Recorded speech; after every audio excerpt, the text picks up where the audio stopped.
ചില സംഗതികൾ നമ്മൾ കേൾക്കുമ്പോൾ ഇതെവിടെയോ കേട്ടതാണ്, നമ്മുടെ ചാനലിൽ തന്നെ കേട്ടതാണ് എന്ന് പലർക്കും തോന്നാം. കാരണമുണ്ട്. ഈ ലഗ്നവുമായി ബന്ധപ്പെട്ട ഒരുപാട് കാര്യങ്ങൾ നമ്മൾ ചെയ്തു കഴിഞ്ഞു. ഇത് ഈ ഇന്നലെ കഴിഞ്ഞ ദിവസം തുടങ്ങിയതായ അധ്യായം ലഗ്നത്തെ മാത്രം ആസ്പദമാക്കിയാണ് നമ്മൾ പറയുന്നത്. ഇതിന് മുമ്പ് നടന്നതെല്ലാം ലഗ്നവുമായി ബന്ധപ്പെട്ട ഗ്രഹങ്ങളുടെ നിൽപ്പ്, അതുപോലെ അവരുടെ സൂക്ഷ്മ സ്ഥിതികൾ മുതലായ കാര്യങ്ങളാണ് നമ്മൾ പ്രതിപാദിച്ചുകൊണ്ടിരുന്നത്. അപ്പോൾ നമ്മളിത് കേൾക്കുമ്പോൾ ഇതിനു മുമ്പ് കേട്ടതാണല്ലോ, അല്ലെങ്കിൽ ഇതിനു മുമ്പ് ചെയ്തതാണല്ലോ എന്നെല്ലാം തോന്നിപ്പോ. സത്യത്തിൽ അതല്ല. എന്നുവെച്ചാൽ ഒരുപാട് ചെറിയ ചെറിയ കാര്യങ്ങളുണ്ട്. അപ്പൊ ഇത് ഓരോ ലഗ്നം, ഇപ്പം മേടലഗ്നം നമ്മൾ കഴിഞ്ഞു, ഇനി ഇടവലഗ്നത്തിലേക്കാണ് നമ്മൾ വരുന്നത്. ആ ലഗ്നത്തെ മാത്രമാണ് നമ്മൾ ഇവിടെ സ്പർശിക്കുന്നത്. ലഗ്നം എന്ന് വെച്ചാൽ എന്താണെന്ന് എല്ലാ എപ്പിസോഡിലും പറയേണ്ട കാര്യമില്ല. ലഗ്നാൽ ചിന്തിതം കീർത്തി മൂർത്തി സ്ഥിതം ജ എന്നാണ് നിയമം എന്ന് കഴിഞ്ഞ തവണ പറഞ്ഞു. വീണ്ടും പറയുന്നു, ആവർത്തിക്കുകയല്ല, പുതിയതായി കേൾക്കുന്നവർക്ക് വേണ്ടി പറയുകയാണ്. അപ്പോൾ ലഗ്നം മുതൽ 12 ഭാവത്തിന് 12 ആസ്പെക്റ്റുകളുണ്ട്. അപ്പോൾ അത് ആണ് ഇവിടുത്തെ പ്രധാന വിഷയം. ഇത് ഈ ലഗ്നം എന്ന് പറയുന്ന കാര്യത്തെക്കുറിച്ച് മാത്രമാണ് പറയുന്നത്. ലഗ്നം എന്ന് വെച്ചാൽ സാധാരണഗതിയിൽ ഒരു കുട്ടി ജനിക്കുന്ന സമയത്ത് ഉദിച്ചു നിൽക്കുന്ന രാശിയാണ്. ഇപ്പൊ കന്നിമാസത്തിൽ ജനിക്കുന്നു. കന്നിമാസത്തിലെ ഉദയം 6:10 6:30 മണിക്കാണ് കുട്ടി ജനിക്കുന്നതെങ്കിൽ അത് കന്നി ലഗ്നമാണ്. 8:30 മണിക്കാണെങ്കിൽ അത് തുലാം ലഗ്നമായി മാറും. 10:30 മണിക്കാണെങ്കിൽ അത് വൃശ്ചിക ലഗ്നമായി മാറും. അങ്ങനെ മാറിക്കൊണ്ടിരിക്കും. അപ്പോൾ ഓരോ രാശികൾ ഇങ്ങനെ ഉദിക്കും. അപ്പോൾ ജനിക്കുന്ന സമയത്ത് ഉണ്ടാകുന്നതായ ആ രാശിയാണ് ലഗ്നം എന്ന് പറയുന്നത്. ആ ലഗ്നം ഒരാളെ എങ്ങനെ സ്വാധീനിക്കുന്നു എന്നുള്ളതാണ് ഇവിടുത്തെ വിഷയം.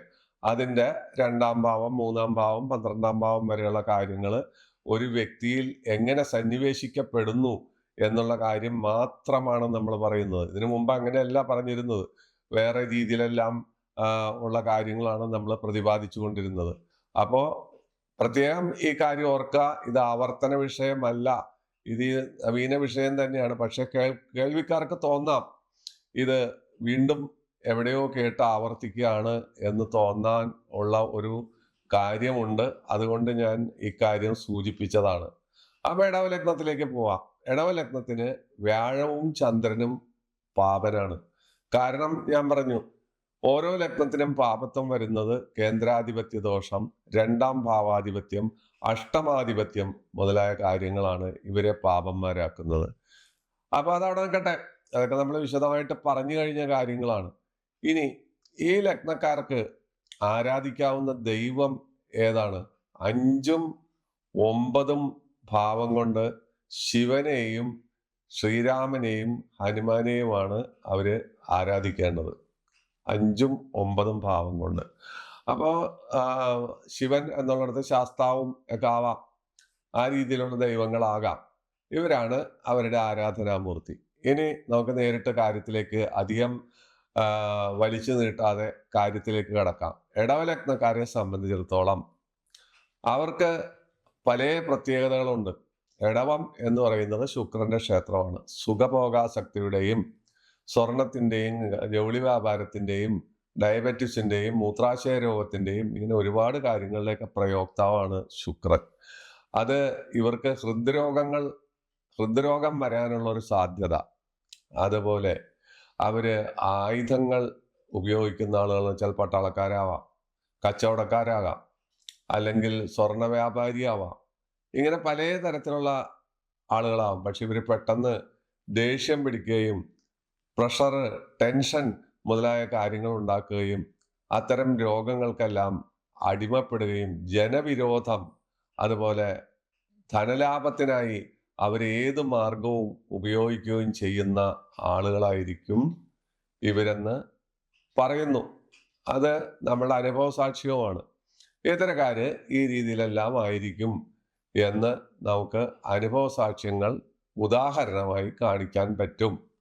ഇതാണ് ഈ ലഗ്നത്തിന്റെ ആദ്യത്തെ, ആ ലഗ്നത്തെ കുറിച്ച് നമ്മൾ പറയുന്നത്. ലഗ്നം, ആ ലഗ്നത്തിൽ ആര് നിൽക്കുന്നു ലഗ്നത്തിൽ ചിലപ്പോൾ വ്യാഴം നിൽക്കണ്ടാവും, ശുക്രൻ നിൽക്കണ്ടാവും. അപ്പൊ വലിയ വലിയ യോഗങ്ങളൊക്കെ തരുന്നുണ്ടാവും. അപ്പൊ ഇതിനൊക്കെ ഫലശ്രുതിക്കൊക്കെ വ്യത്യാസമൊക്കെ വരാം.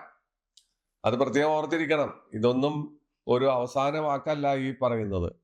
ഇനി മിഥുനമാണ് ഇതിന്റെ രണ്ടാം ഭാവം. രണ്ടാം ഭാവം എന്ന് പറയുന്നത് അവിദ്യാസ്ഥാനമാണ്, വാക്കാണ്, വാചകമാണ്, ഭാര്യയുടെയും ഭർത്താവിന്റെയും മുഖമാണ്, മാരകസ്ഥാനമാണ്. ഇങ്ങനെയൊക്കെ ഒരുപാട് കാര്യങ്ങൾ രണ്ടാം ഭാവത്തിനുണ്ട്. രണ്ടാം ഭാവം മിഥുനമായി വന്നാൽ ഇത്തരക്കാര് സ്ത്രീകളാണെങ്കിൽ പുരുഷന്മാരിൽ നിന്നും, പുരുഷന്മാരിൽ നിന്നും, പുരുഷന്മാർ സ്ത്രീകളിൽ നിന്നും ധനം സമ്പാദിക്കുക, ധനം നേടുക, സ്ത്രീധനമായിട്ടോ മറ്റു പലതരത്തിലായിട്ടോ. പുരുഷന്മാരാണ്, സ്ത്രീകളാണെങ്കിൽ ഭർത്താവിൻ്റെ ശമ്പളം, മറ്റു കാര്യങ്ങൾ, ഉദ്യോഗം, അതുപോലുള്ള അവരുടെ കുടുംബ സ്വത്ത് മുതലായ കാര്യങ്ങളിൽ നിന്നെല്ലാം ധാരാളം ധനം സമ്പാദിക്കുക, സ്വർണം, വെള്ളി, വാഹനം മുതലായ കാര്യങ്ങളെല്ലാം സ്വായത്തമാക്കുക എന്നുള്ളൊരവസ്ഥ കാണാറുണ്ട്. സാധാരണ രണ്ടാം ഭാവം ബുധന്റെ ക്ഷേത്രമായ മിഥുനമായി വരുമ്പോൾ. മൂന്നാം ഭാവം സഹോദര സ്ഥാനമാണ്, ചന്ദ്രന്റെ ക്ഷേത്രമായ കർക്കിടകമാണത്. ആ കർക്കിടകം മൂന്നാം ഭാവമായി വന്നാൽ, കർക്കിടകത്തിൽ ആര് നിൽക്കുന്നു എന്ന് നമ്മൾ നോക്കുന്നില്ല. നേരത്തെ എല്ലാം നമ്മൾ ആര് നിൽക്കുന്നു എന്നെല്ലാം നോക്കിയിട്ടാണ് പറഞ്ഞുകൊണ്ടിരുന്നത്. ഇപ്പൊ അതല്ല പറയുന്നത്. മൂന്നാം ഭാവം കർക്കിടകമായാൽ ഈ ഇടവലഗ്നത്തിന് എന്തു സംഭവിക്കുന്നു? അവരെ സംബന്ധിച്ചിടത്തോളം അവരുടെ സഹോദര സ്ഥാനത്തിന് കയറ്റിറക്കങ്ങൾ, ഗതിവിഗതികൾ, അവരുമായി സ്വരച്ചേർച്ചക്കുറവ്, എന്നാൽ ചില സമയത്ത് വളരെ അടുപ്പത്തോടു കൂടി പെരുമാറുക, കച്ചവടം, അതുപോലെ ധർമ്മ സ്ഥാപനങ്ങളുമായി ബന്ധപ്പെട്ടുള്ള പ്രവർത്തനങ്ങൾ, സൽ സ്വഭാവം, ജനപ്രിയത്വം, പഞ്ചായത്ത് മെമ്പർ, അതുപോലെ മുനിസിപ്പൽ വാർഡ് മെമ്പർ, MLA വരെയൊക്കെ ആകാവുന്ന സൗകര്യങ്ങൾ മൂന്നാം ഭാവം ചന്ദ്രന്റെ ക്ഷേത്രമായി വന്നാൽ ഇടവലഗ്നക്കാർക്ക് സിദ്ധിക്കുന്നു. അത് കർക്കിടകമാണ്. മൂന്നാം എന്ന് വെച്ചാൽ ഇടവം, മിഥുനം, കർക്കിടകം. ചിങ്ങം അവരുടെ നാലാം ഭാവമായി വരുന്നു. ആ ചിങ്ങം നാലാം ഭാവമായി വരുമ്പോൾ ഇവർ കോപികളും, ജനനേതൃത്വം ഉണ്ടെങ്കിലും അവരോട് മയമില്ലാതെ സംസാരിക്കുകയും അവർ ഉന്നത സ്ഥാനത്ത് വന്നാൽ പോലും അത് അവരുടെ നേട്ടമാണെന്ന് അവർ കരുതുകയും അങ്ങനെ ജനവിരോധം സമ്പാദിച്ച് അവർ ജനങ്ങളിൽ നിന്ന് അകന്നു പോവുകയും പലപ്പോഴും കലഹശീലം, വാക്പാരുഷ്യം മുതലായ കാര്യങ്ങൾ ഇവർ കൊണ്ടുവരികയും ചെയ്യുന്നു എന്നുള്ളത് കാണാം. ഇനി ചിങ്ങം 4 കഴിഞ്ഞാൽ അഞ്ചാമത് വരുന്നത് കന്നിയാണ്. അത് ബുധന്റെ ക്ഷേത്രം തന്നെയാണ്. അവർക്ക് ഹൃദ്രോഗം, അതുപോലെ വാക്കുകൊണ്ട് തോക്കുപോലെ പ്രയോഗിച്ച് മറ്റുള്ളവരെ ജനങ്ങളിൽ നിന്ന് തമ്മിൽ അകറ്റുക, അന്യോന്യം പരദൂഷണം പറയുക, മറ്റുള്ളവർക്ക് ദ്രോഹപരമായ പ്രവൃത്തികൾ ചെയ്യുക. പിന്നീട് ഇവർ സൽപ്രവൃത്തികളിൽ ഏർപ്പെടുകയും അതിൽ ഭൂരിഭാഗം പേരും നല്ല ഉദ്യോഗസ്ഥരും, ശാസ്ത്ര പഠനമുള്ളവരും, നിഗൂഢ ശാസ്ത്രങ്ങൾ കൈകാര്യം ചെയ്യുന്നവരും, അധ്യാപകന്മാരുമായി മാറുക എന്നുള്ള പ്രത്യേകതയും നമുക്ക് കാണാം. ഇനി ആറാം ഭാവം തുലാമാണ്. തുലാസു പോലെയാണ്. അവർ കച്ചവടപ്രിയന്മാരായിരിക്കും എന്ന് മാത്രമല്ല, അവര് സജ്ജനങ്ങളുമായി ബന്ധമുണ്ടാകുകയും മതകാര്യങ്ങളും പുണ്യകാര്യങ്ങളും അവര് ഏറ്റെടുക്കുകയും അതെല്ലാം ചെയ്യുകയും, എന്നാൽ അവരുടെ കാര്യങ്ങൾക്ക് മുൻതൂക്കം കൊടുത്ത് അവർ മുന്നോട്ട് പോവുകയും ചെയ്യുന്ന സ്വഭാവം തുലാം ഇവരുടെ എത്രാം ഭാവമാണെന്ന് നോക്കുക. ആറാം ഭാവമായി വരുന്നു. അത് സുഖസ്ഥാനം കൂടിയാണ്. അവർ പൊതുവെ ആരോഗ്യവാന്മാരും അവര് പൊതുവിൽ കാഴ്ചയിൽ സുമുഖന്മാരും സുമുഖികളും അതുപോലുള്ള അവസ്ഥയിലുള്ള ആളുകളായിരിക്കും എന്ന് നമുക്ക് കാണാം. ഏഴാം ഭാവം വൃശ്ചികമാണ്. ഇവരുടെ ഏഴാം ഭാവം വൃശ്ചികമായി വരുമ്പോൾ വൃശ്ചികം ചൊവ്വയുടെ ക്ഷേത്രമാണ്. ആ ഏഴാം ഭാവം വൃശ്ചികമായി വരുമ്പോൾ ഭാര്യ ഭർത്തൃ ബന്ധത്തിലുണ്ടാകുന്ന വികലതകൾ, അന്യോന്യമുള്ള വാക്പാരുഷ്യം, പലപ്പോഴും ഏറ്റുമുട്ടലുകൾ, മറ്റുള്ളവരുമായിട്ട് അയൽബന്ധങ്ങൾ തകരാറിലാവുക, വാക്കുകൾക്ക് മയമില്ലാത്ത രീതിയിലേക്ക് വരിക, വിവാഹ ബന്ധങ്ങൾ വേർപെടുക മുതലായ കാര്യങ്ങൾ വൃശ്ചികം 7-ാം ഭാവമായി വരുമ്പോൾ സംഭവിക്കാറുണ്ട്. എന്നാൽ വൃശ്ചികത്തിന്റെ പ്രത്യേകത ചൊവ്വ സൽസ്ഥാനത്തോ അല്ലെങ്കിൽ അനുഗ്രഹം ചൊരിഞ്ഞോ നിന്നാൽ ഇതിനെല്ലാം വ്യത്യാസങ്ങളും വരാറുണ്ട്. ഇനി അഷ്ടമം ധനുവാണ്, അത് വ്യാഴത്തിന്റെ ക്ഷേത്രമാണ്. അഷ്ടമം ധനുവായി വന്നാൽ സാധാരണഗതിയിൽ അഷ്ടമം കൊണ്ട് നമുക്ക് രോഗം, ദുരിതം, മരണം മുതലായ കാര്യങ്ങളെല്ലാമാണ് പറയേണ്ടതെങ്കിലും ആ ഇടവലഗ്നത്തിന്റെ അഷ്ടമം ധനുവായി വരുമ്പോൾ അവരെ സംബന്ധിച്ച് അവർക്ക് രോഗമുക്തി, അതുപോലെ സൗഭാഗ്യ അതിശയങ്ങൾ, ആരോഗ്യം, ഐശ്വര്യം, ധനം, പ്രതാപം മുതലായ കാര്യങ്ങൾ അവിടെ പ്രദാനം ചെയ്യുന്നു. കാര്യം അവിടെ വ്യാഴമാണ് കാര്യങ്ങൾ നിയന്ത്രിക്കുന്നത്. 9-ാം ഭാവം വരുന്നത് ശനിയുടെ ക്ഷേത്രമായ മകരമാണ്. ആ മകരം ഭാഗ്യഭാവാധിപത്യം വഹിക്കുമ്പോൾ അവർ ഭാഗ്യവാന്മാരും ധനവാന്മാരും പൂർവജന്മ സുഹൃതം കൊണ്ട് പല സൽപ്രവർത്തികൾ ചെയ്യുന്നവരും ജനപ്രതിനിധികളും ഉന്നത സ്ഥാനമാനങ്ങൾ ലഭിക്കുന്നവരും, എന്നാൽ പൊതുവിൽ പലപ്പോഴും അലസതയും മടിയും കൂട്ടായി അവർ ചേരുകയും ചെയ്യും. കുംഭം അവരുടെ കർമ്മസ്ഥാനമാണ്, തൊഴിൽ സ്ഥാനമാണ്. ഇടവത്തിന്റെ 10 കുംഭമാണ്.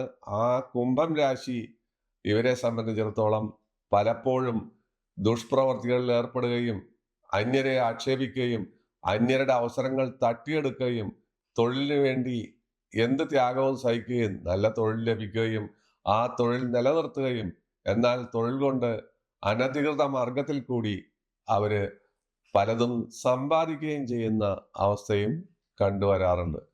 11-ാം ഭാവം ലാഭസ്ഥാനമാണ്, അത് മീനൻ രാശിയാണ്.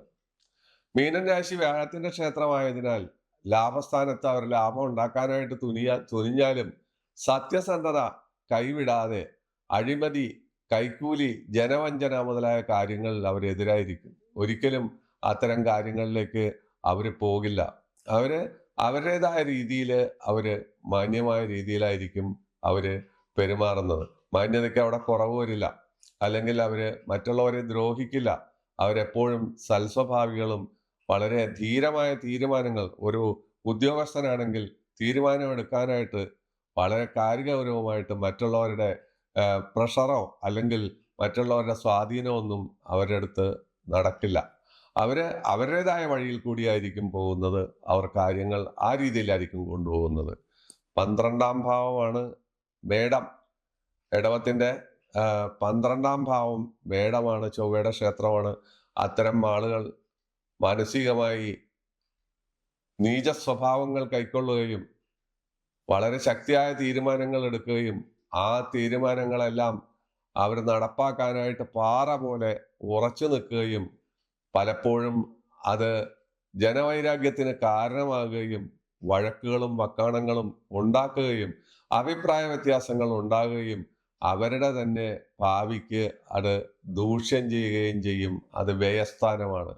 വേണ്ടാത്ത കാര്യങ്ങൾക്ക് വേണ്ടി ധനം ചെലവാക്കുക, മദ്യാസക്തി ഉണ്ടാകുക, ചീട്ടുകളി മുതലായ കാര്യങ്ങളിൽ താല്പര്യം ഉണ്ടാകുക, ഭാഗ്യക്കുറി മുതലായ കാര്യങ്ങൾ പരീക്ഷിച്ച് അവസാനം അത് ലഭിക്കാതെ വരിക, ഇങ്ങനെയുള്ള കാര്യങ്ങളെല്ലാം മേടം വ്യയസ്ഥാനമായ 12-ാം ഭാവമായി ഇടവലഗ്നത്തിന് വന്നാൽ സംഭവിക്കാറുണ്ട്.